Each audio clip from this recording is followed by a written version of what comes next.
Welcome. I'm glad you're all here. This is an interesting day. There are other things to catch our attention going on here in DC, and we're very glad that you've joined us here at the Heritage Foundation. This is the launch of what we call the Davies Study.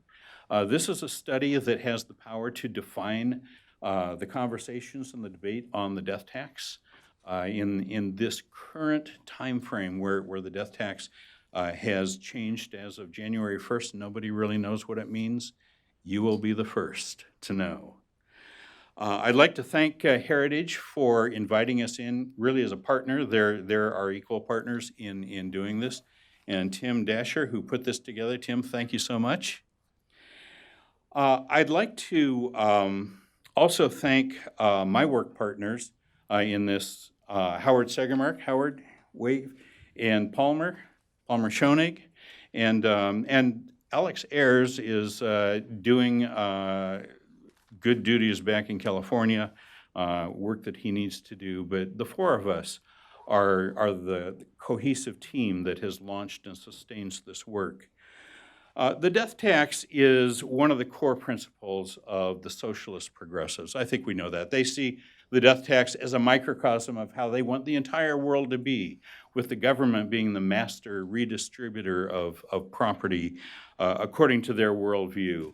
And you may or may not know this, but this view and this focus on inheritance and government confiscation of inheritance goes all the way back to Karl Marx in point number 3 of his master plan. So this is something that is very, very much a core of this debate of what this world is going to look like as capitalism and socialism is, even more than in recent years, going head to head. And by the way, I've heard within the last 24 hours, it's not in the form of a bill yet, but Elizabeth Warren is drawing up a bill that will include a 75% death tax. So again, all of this is still very, very much alive. But as we know right now, the death tax is 40%. The exemption was raised up to $11 million, and that is what we're going to be shining light on today. Ed Fulner is a great friend and a great encourager. He's opened many doors for us, and a great advisor. You know him, of course, as the founder of Heritage. We know him as the chairman of the American Business Defense Foundation Advisory Committee, and he has played that role with us for 7 or 8 years, and has just been alongside of us and helped us in so many ways. And Ed, would you please open our meeting with some words of wisdom and welcome? Thank you, Dick.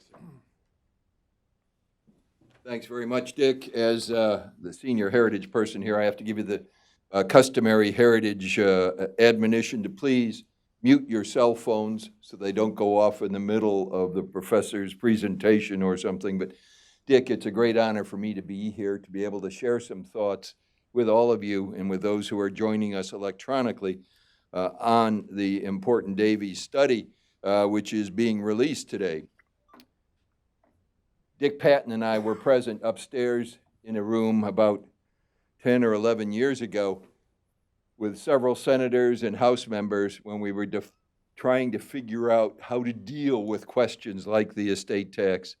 And it was out of that meeting that all of us around the table, said we are not going to call it the estate tax. We're going to call it the death tax, because that's in fact what it is.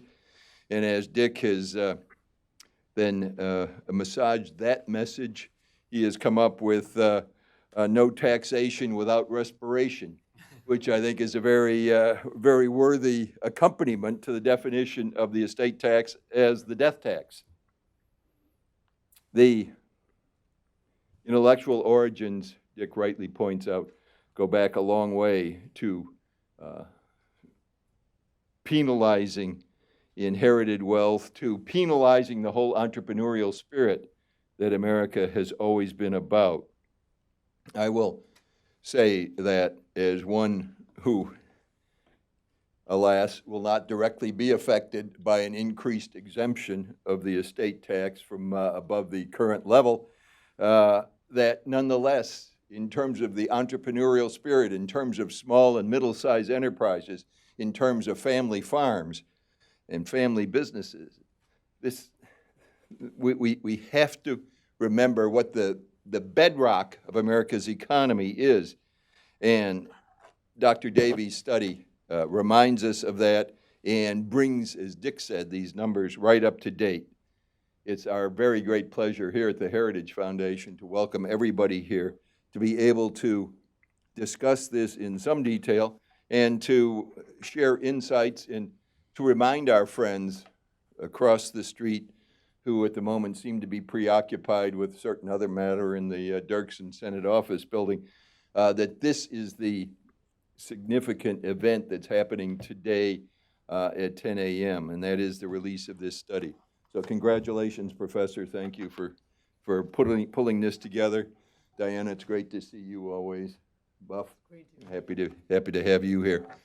So I'm going to turn it back over to you, Dick, and welcome again to the Heritage Foundation.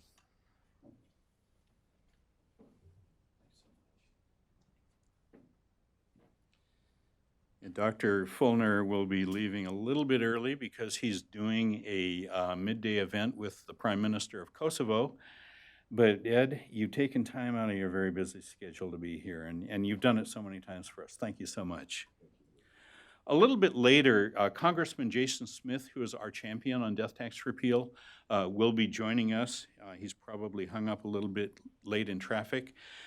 So I'm going to proceed directly to the star of the day, the author of the study, Dr. Anthony Davies. He is the author of The Federal Estate Tax, Family Businesses and Jobs, 2018 and Beyond. He is a much published expert on the subject of the death tax and the economy. And Anthony, you and I have worked together on and off for at least 7 years on multiple projects. And he's exactly the right guy to do this study. Anthony, at this time, let me turn your microphone over to you and share your words of wisdom. Thank you. I want to start with the common arguments for and against the estate tax. And of course, the things that we hear is, well, the estate tax is necessary to prevent the hoarding of wealth. And this is a phrase that is the bane of every economics professor everywhere. There is no such thing as the hoarding of wealth, although it makes for a nice little phrase if you want to say something like we need to recirculate this money in some sense. The other argument that you hear, and this tends to be in the argument against the estate tax, is, well, it only collects less than 1% of tax revenue. Of course, that argument cuts both ways. If it only collects less than 1% of tax revenue for the federal government, then it doesn't matter whether you keep it or leave it. And I suggest that these two arguments, all their other flaws aside, miss the whole point of the economic impact of the estate tax. And the real economic impact of the estate tax is not what happens when the estate owner dies. It's what happens while the estate owner is still alive.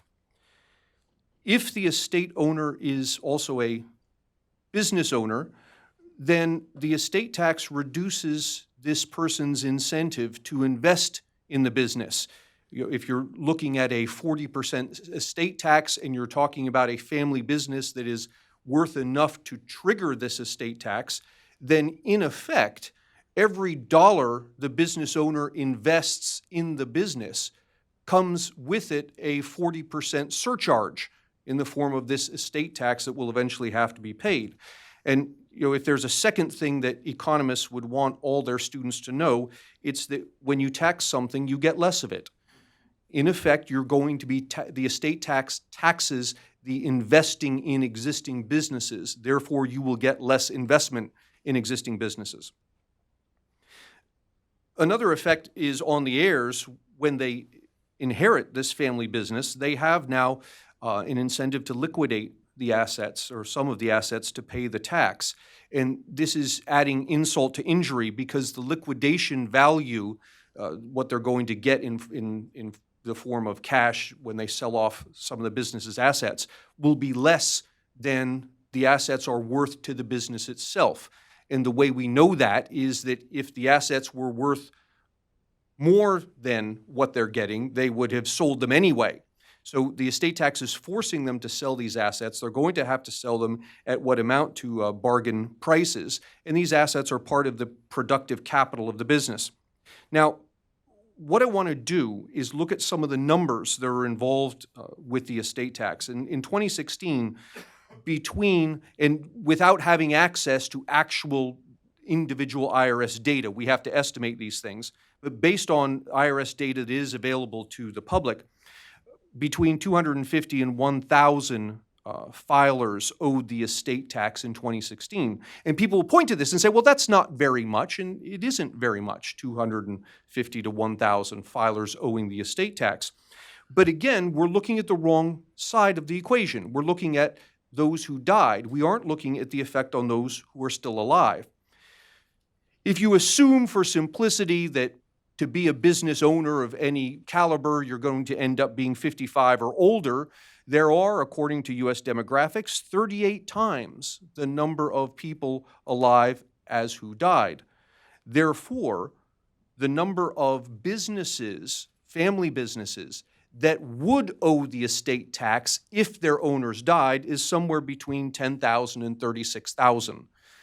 So we can think of these as the businesses that are currently at risk from the estate tax.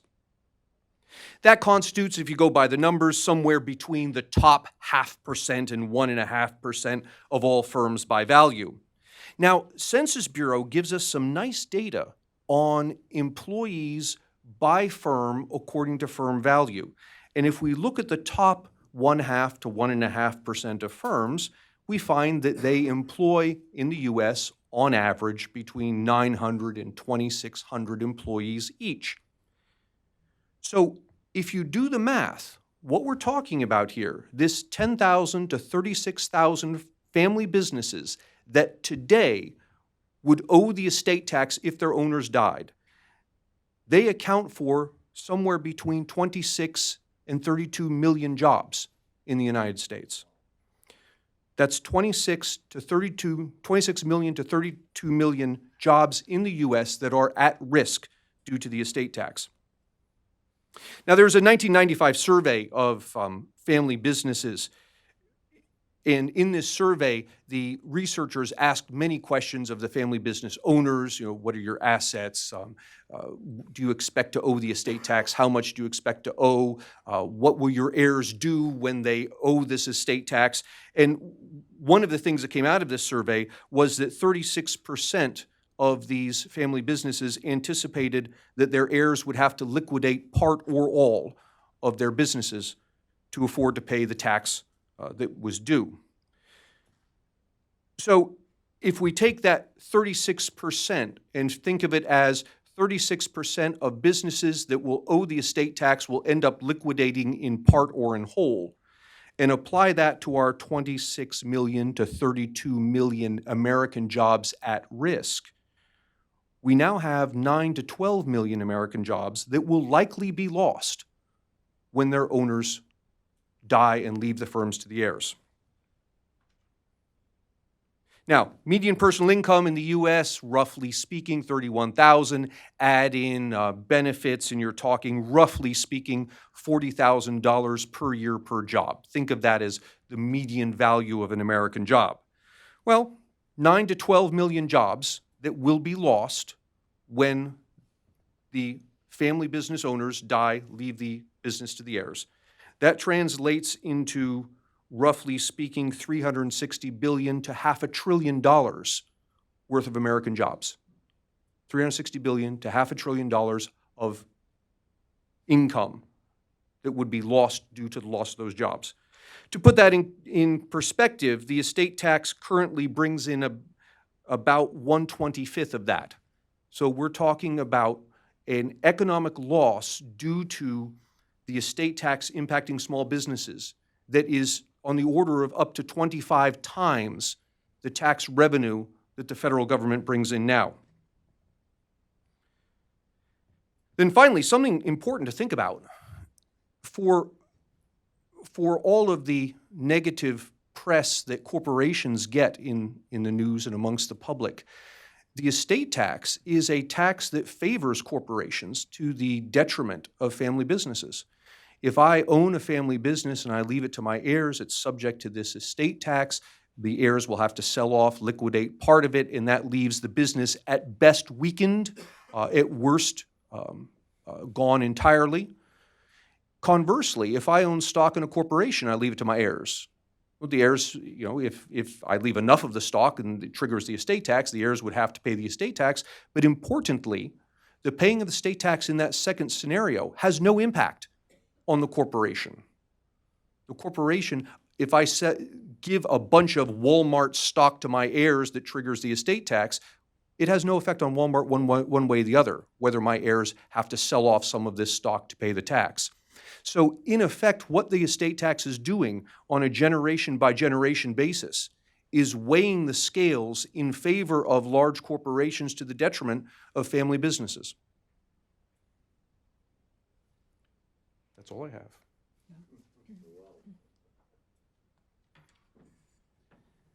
Thank you, Anthony.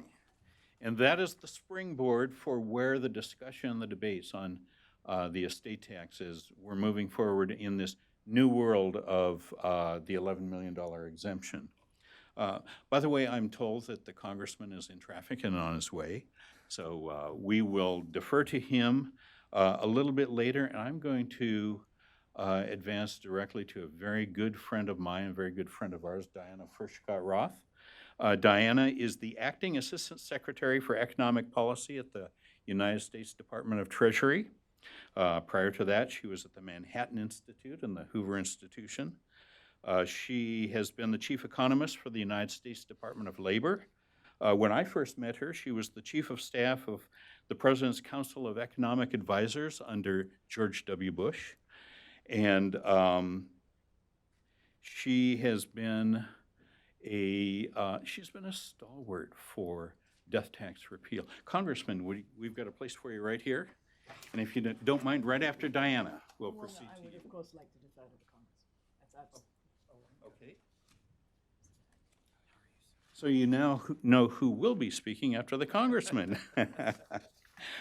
Congressman Jason Smith from Missouri is on the House Ways and Means Committee, but he is the designated leader for death tax repeal in the Ways and Means Committee and the House of Representatives. He's the author of H.R. 5422, the Death Tax Repeal Act of 2018.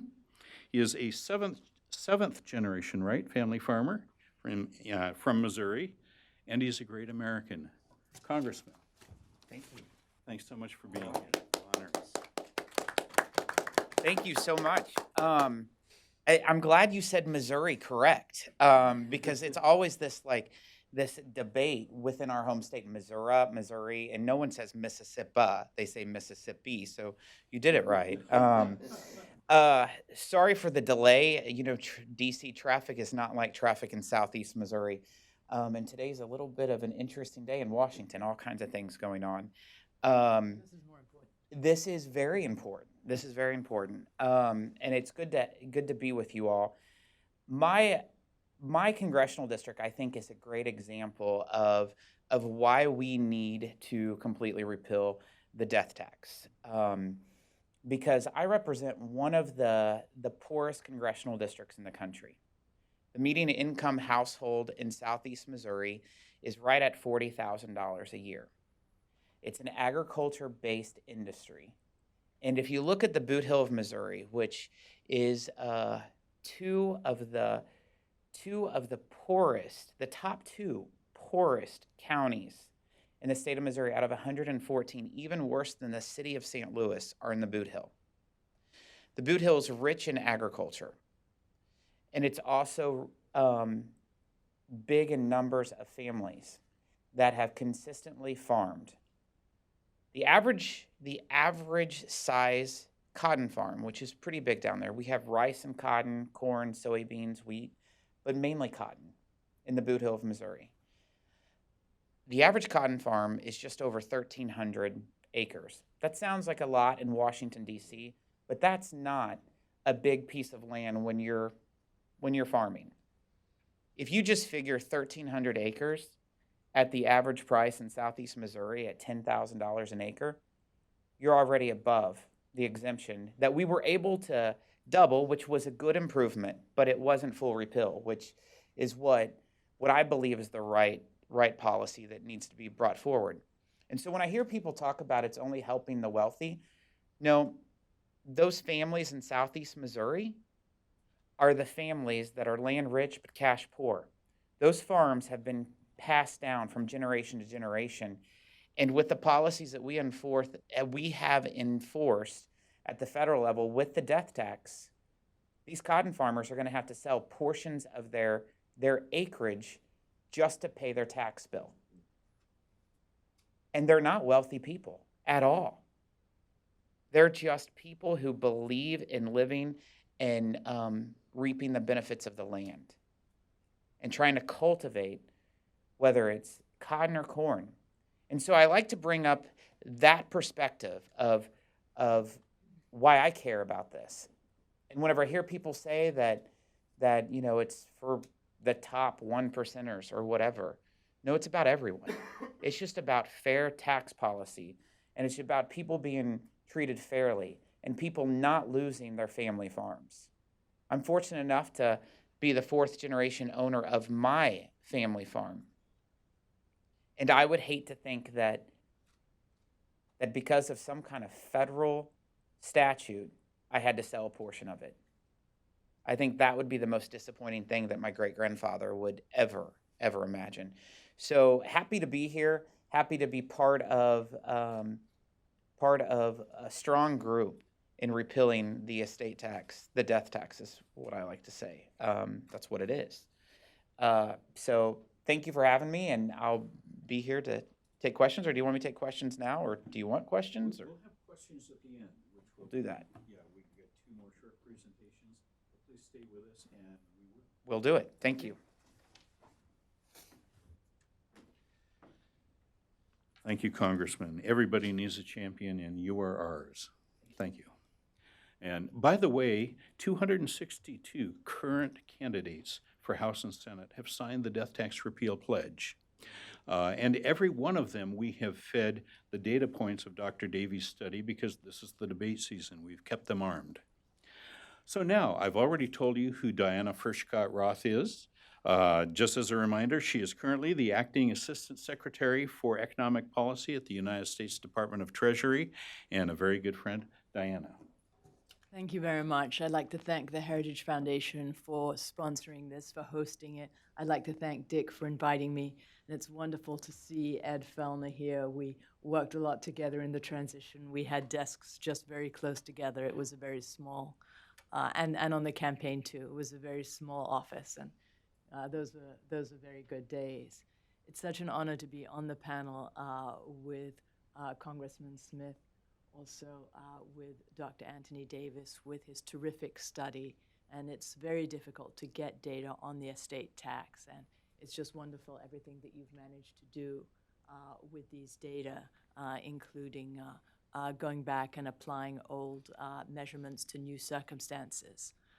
Well, everybody knows that the estate tax penalizes people for being successful and for having property that was already taxed when it was earned. It slows business activity because heirs have less to invest, and it's the most harmful to small businesses and farms. There are many people who can afford lawyers and attorneys to get them out of paying the estate tax. I don't think that Bill Gates worries about paying the estate tax, or Warren Buffett. They don't worry about paying the estate tax, even though they have estates far above 11 million because they can put it in trusts and other vehicles that basically avoid payment. But it's people such as Buff here and constituents of Mr. Smith. Those are the ones who cannot afford that legal help, and they are the ones who are in most trouble. And that's why it's really good to have champions on the Hill, such as Mr. Smith, who are standing up for these individuals who cannot afford the lobbyists to come and work for them on Capitol Hill, who cannot afford to have these lawyers to fix the problems. Well, everybody knows that the estate tax discourages savings and investment, which helps economic growth and employment. The tax incentivizes people to sell today or to break up their farms instead of investing in the future. And discouraging this investment holds down wage growth. When money is taken by the government as part of the estate tax, that's less for individuals to invest in the economy and invest in equipment that would make their employees more productive. And it especially hurts people whose investments and whose livelihood is tied up in the land, because there's very much of an inflationary component. Someone who is a seventh-generation farmer has found that the value of the asset becomes not just what was purchased today or yesterday, but an inflationary component, because we have had so much inflation over these past 7 generations. And what's being taxed is inflationary growth and not just real growth. So I think that it's an overwhelming case that the estate tax should be reduced as much as possible. There was a state, we did have a step in raising the amount to 11 million, and that is certainly a first step. Since the Tax Cuts and Jobs Act, the economy has been growing very strongly. We have an unemployment rate of 3.9%. This morning, the GDP figures for the second quarter, the third revision was announced, 4.2%. That's the third revision, so that's basically going to stay the way it is. Private sector forecasters forecast that the economy is on track to grow at above 3% in the third quarter and at about 3% or above this year. So the economy is doing very well from the Tax Cut and Jobs Act. But as everybody knows, there's a lot further that it can go. So with that, I will turn it over to Buff. Thank you, Diana. Let me just reiterate, you have been one of our stalwart supporters just through all of these years, and we're honored to have you here. Buff Nelson is the owner of the Nelson Family Legacy Group, which is a pretty darn good name for a company when we're talking about the death tax. Buff has spent 44 years in real estate development at a very high level, management, and also insurance at amazing projects of amazing size. For the last 14 years, he has been running his family business that is based in Redmond, Washington. What started for them as a family farm in eastern Washington in 1942 has been carefully managed, assets gathered, invested, reinvested, and is now literally a real estate empire that owns and develops and controls a swathe of the land through Redmond, Washington, which many of us know is the world headquarters of a little company called Microsoft. But Buff, would you just share with us the story of your family and the death tax? And we've heard a lot about the theory of the death tax. Tell us about the reality. Well, thank you, Dick. Thank you also for having me. I appreciate that very much. Well, good morning. My name is William C. Nelson, but my friends call me Buff. I wish the reason they call me Buff is because of my manly physique, but as you can clearly see, that's not the case. My name came from watching Western not soap operas, but Western, items on the TV. And ultimately, one of my favorite programs was called Buffalo Bill. My father is also a Bill. And so my mother, rather than calling each Bill and having me respond rather than my father or vice versa, she started calling me Little Buffalo Bill. And as over time I grew, it just got shortened to Buff. Along with my 4 brothers and sisters, I'm an owner of the Nelson Legacy Group. We develop real estate to own in the suburbs of Seattle and the eastern part of Washington State. as a legacy for our children. I refer and describe our company as an asset management company. The assets we manage is a portfolio of real estate. This includes shopping centers, office buildings, self-storage buildings, and raw land held for development. The business that we now own is called Nelson Legacy Group, which was founded by my father and mother when they acquired their first property actually in Redmond, Washington, a suburb of Seattle, and they built a Texaco service station in 1951. In 1957, we also bought our home and family farm called Gunshy Manor, which is also located in Redmond. We moved from Bellevue to Redmond, and just to give you a little salient point about Bellevue and Redmond, Bellevue at the time we lived there had approximately 4,000 people. To now it's well in excess of 250,000 people. When we moved to Redmond in 1957, Redmond had a gross population, a total population of 498 people. So we've seen a tremendous change over the course of several years. Today, Redmond has a population of 55,000 people. Its employment base on a daily basis exceeds 150,000 people. So the whole east side of Seattle has seen a tremendous growth. And as Dick and I were talking last night at dinner, Seattle has led the nation in tower cranes for the last 4 years. I think we currently have an excess of 80 tower cranes on the horizon. So you can see there's a lot still going on in the Northwest.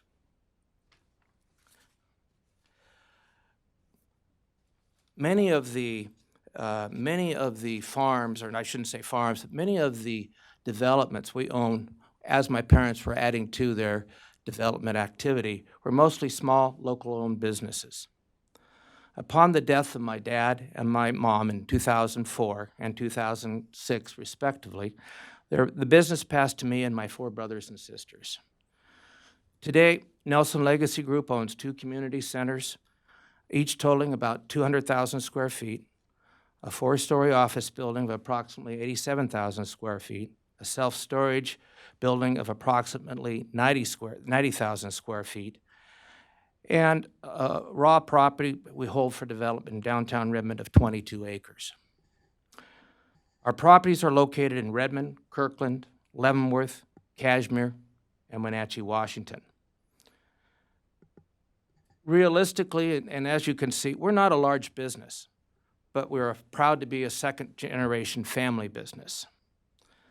My brothers and sisters and I are working diligently to grow the business and pass it on to our 12 children, 4 of which are mine. None of us are wealthy. Our business is not large enough to relieve my siblings and me from the need to work outside of the business to earn our livings, and it's certainly not large enough to allow our 12 children to pursue a life of leisure. We have all developed our own careers. Mine was insurance, outside of this business, and our children, who we hope will eventually own this business, are likewise pursuing their own careers. After my mother and father died, my family was able to retain the business. Even so, this was not easy. We sold property, disposed of our parents' investments, borrowed money, and took advantage of the government's Section 6166 deferral program. We hope to pay off the last of our loans in the next year with a final property sale of the farm, more than 12 years after our parents' death. Gunshy, as we refer to it dearly, has operated since, as I mentioned earlier, 1957. Gunshy is one of the last farms in the Redmond area. Over the years, our family has raised polled Hereford cattle, thoroughbred racehorses, and hay at Gunshy. I want to take just a brief moment to bore you with details of Gunshy as respects our horse business. We were actually breeders. We were not the people that actually raced the horses. So we would have the brood mares. We would send them to various stallion farms in various parts of the country. It was my mother's business, and it was very successful. we had horses that won races, our bloodlines won races all over the country. In 2014, Gunshy was nominated and was put into the Thoroughbred Hall of Fame. In addition to Gunshy's agricultural role, it's 127 acres of open green space that are an amenity much enjoyed by the neighbors in what has become a developed suburban area. On sale, it's most likely that Gunshy will be converted into a cluster housing development. We are a small business with strong ties to our communities. Our family members and employees are deeply involved as members, officers, and board members in many community organizations. The Nelson Legacy Group is a donor to local charities whose activities range from helping the homeless, which is quite a problem in Seattle today, as it is in a lot of major cities, and helping the homeless to Little League Baseball. And we frequently allow our properties to be used for community events, such as in Redmond, Derby Days, holiday lights, and various similar activities throughout the course of the year. Having to sell our farm to ultimately solve our estate issue is tough.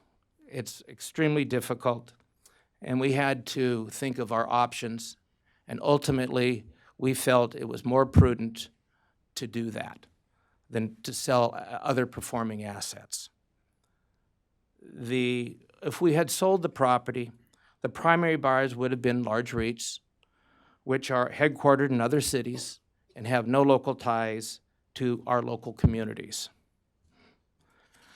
This would have led, again, more concentration of real estate portfolios into larger hands, and I would say, and which oftentimes do not have to pay estate taxes.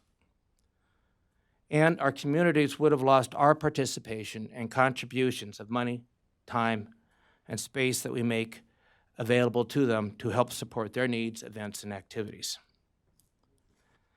When family businesses are sold to pay estate taxes, it robs the community like ours of the local resources that add to their vitality. And it creates other disincentives for those who are now willing to take the risks and make the sacrifices necessary to create a new business, a business which they hope to pass on to their children.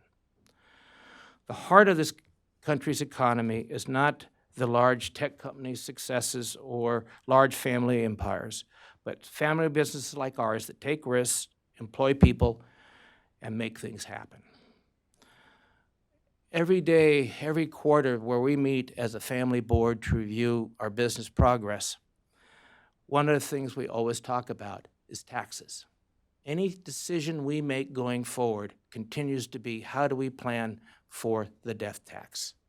And how do we set aside funds to pay for that death tax? And it's about being able to continue our business and to have something that our children can hopefully help them to help pay for education, be good stewards, citizens, and be successful in their own lives.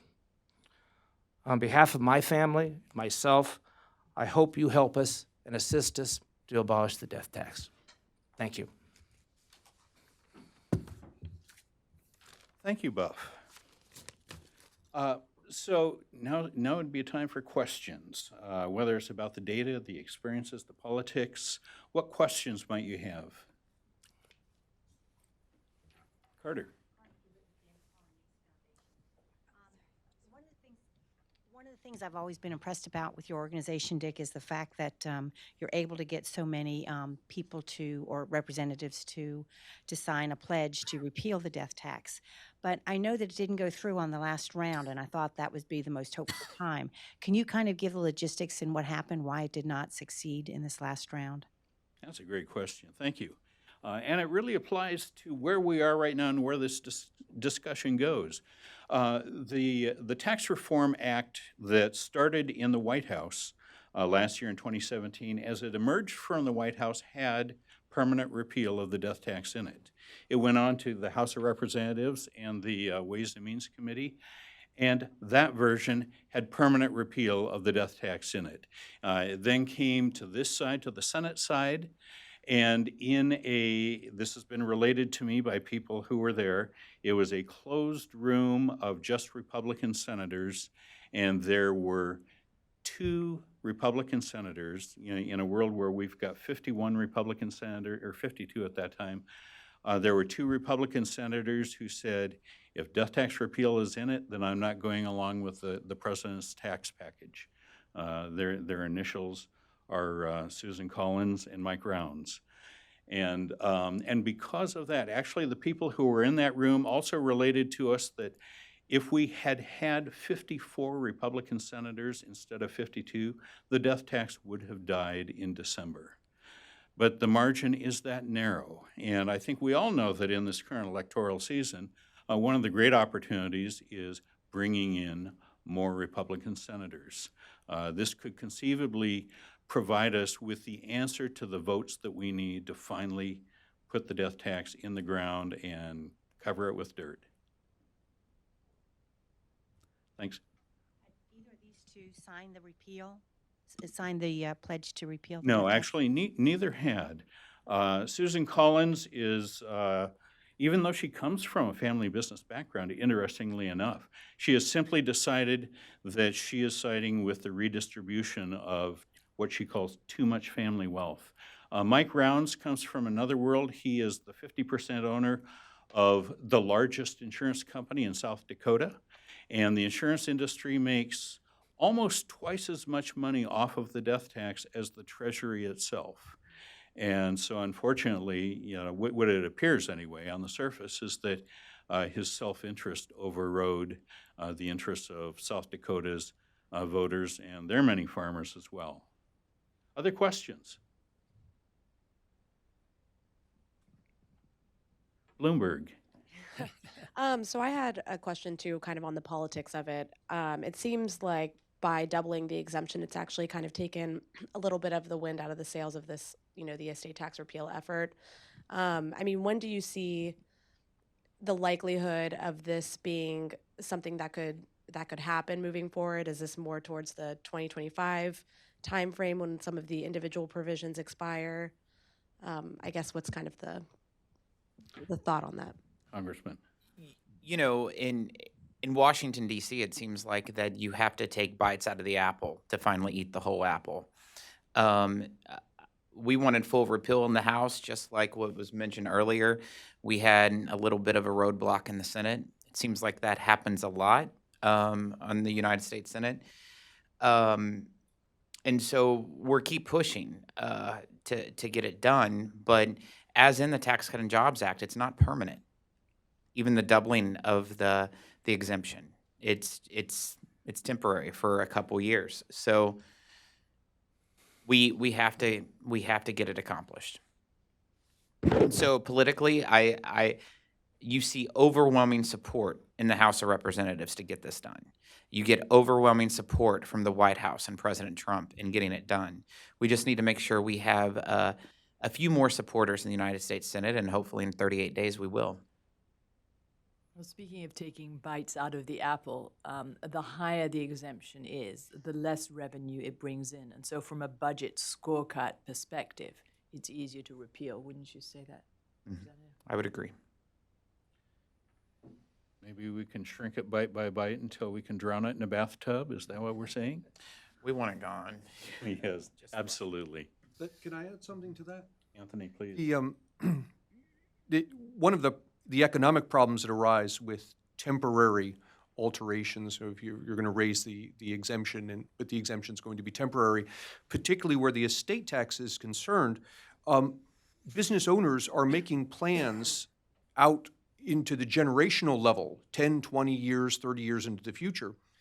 A temporary raising of the exemption, unless it's going to be temporary to the tune of 50 to 75 years, is not going to alter their behavior. So what you'll get with this temporary raise is a benefit on one hand that while the exemption is up, and a business owner dies, leaves the business to the heirs, the business is less likely to fall under the problems of having to sell off assets to pay the estate tax. But what you miss is what I've argued is the larger picture, which is you haven't changed the disincentive for business owners to invest in their businesses, because there will rightly be anticipating a probability that this exemption is going to go away by the time they pass their business on.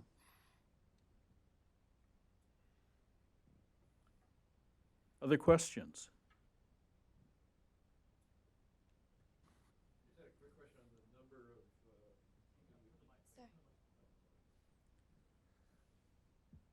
Hi, I just missed the number of people who've signed on to your pledge, 200 something? 262. 62, and that includes Current challengers members, and yeah, incumbents? current candidates for House and Senate.